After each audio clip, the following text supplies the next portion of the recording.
In a quiet African village, where red earth roads meet ancient baobab trees, there lived a woman named Mame Akua.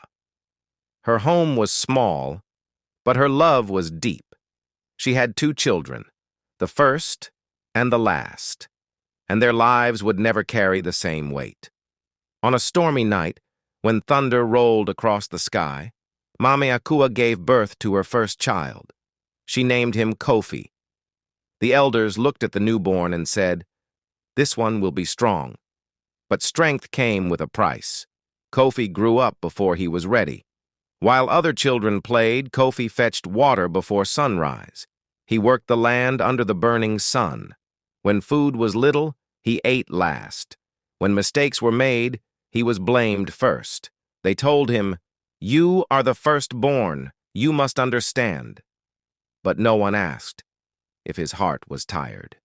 Years later, under a calm sky and a watching moon, Mame Akua gave birth again.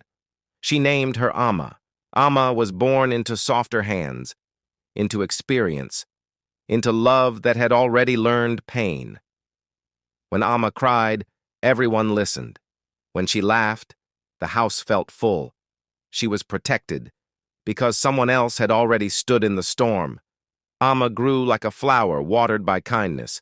She broke things and people smiled. She avoided chores and people said, "Leave her. She is the last born."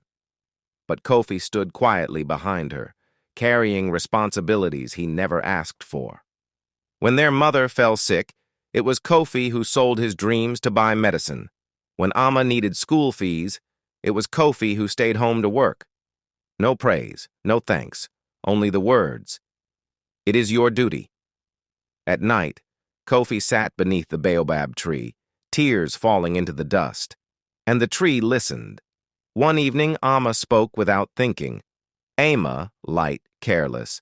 "Brother, why do you worry so much? Life is easy." Kofi stood up. For the first time, his voice trembled. Kofi, hurt, controlled. "Life is easy for you, because I have been carrying it for you." Silence filled the room. That night, Mame Akua called Ama to her side. With weak hands and tired eyes, she said, "Mame Akua, when Kofi was born, I had only fear and hope. When you were born, I had experience and love." Tears rolled down her face.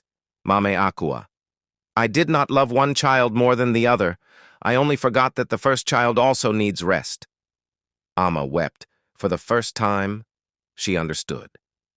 At dawn, Ama walked with Kofi to the river. She lifted the heavy load from his head and placed it on hers. Ama, soft. "Brother, let me carry some of it now." Kofi smiled, a smile he had not worn in years, and the baobab tree swayed, as if clapping. The elders say, "The first child is the drum that starts the dance. The last born is the song that ends it. But without the drum, there is no song."